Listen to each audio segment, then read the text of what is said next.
સરહદ ડેરીની સામાન્ય સભામાં માલધારીઓનું ઘોર અપમાન. તમે શું ભવાડો કરવા પહોંચી આવ્યા?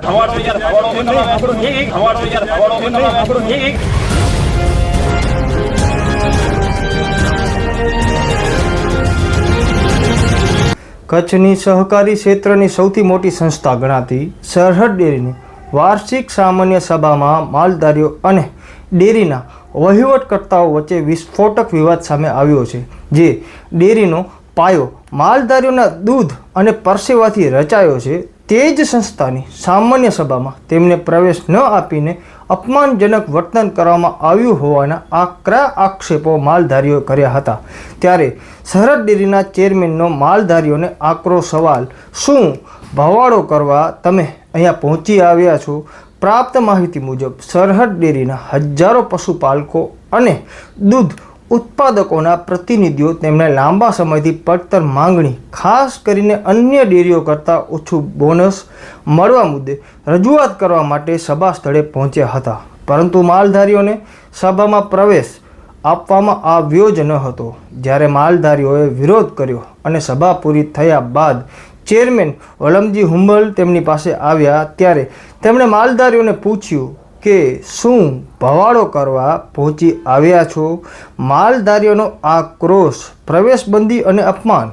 જે સહકારી મંડળી અમારા દૂધથી ચાલે છે તેની વાર્ષિક સભામાં અમને આતંકવાદીઓની જેમ રોકી દેવાયા. શું અમે આતંકવાદી છીએ કે અમને પોલીસ બંદોબસ્ત વચ્ચે દૂર રખાયા?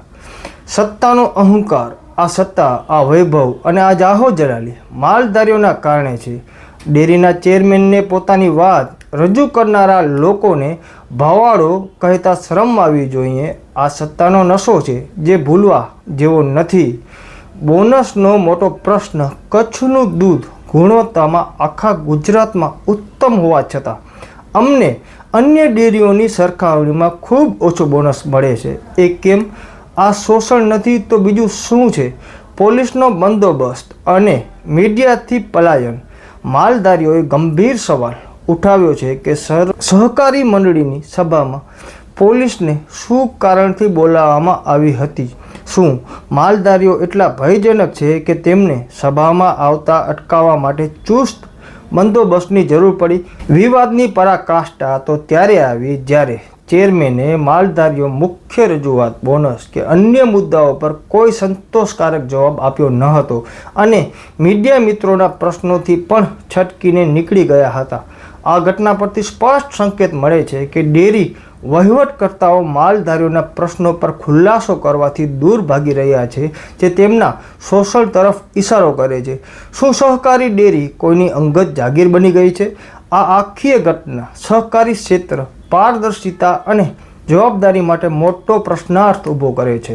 માલધારીઓના પરસેવાની કમાણી પર ચાલતી સંસ્થા જો ઉત્પાદકને જ અપમાનિત કરવામાં આવે અને તેમની રજૂઆતને ભવાડો ગણવામાં આવે તો તેનો અર્થ એ જ થાય છે કે આ સંસ્થા હવે સહકારના સિદ્ધાંતોથી ભટકીને સત્તાધીશોની અંગત જાગીર બની ગઈ છે. માલધારીઓને ન્યાય ક્યારે મળશે?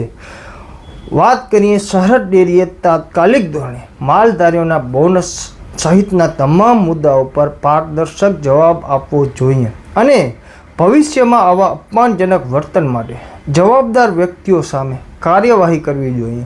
જો માલધારીઓના અવાજને આમ દબાવવામાં આવશે તો ડેરીના અસ્તિત્વ પર જ ગંભીર ખતરો ઊભો થઈ શકે છે.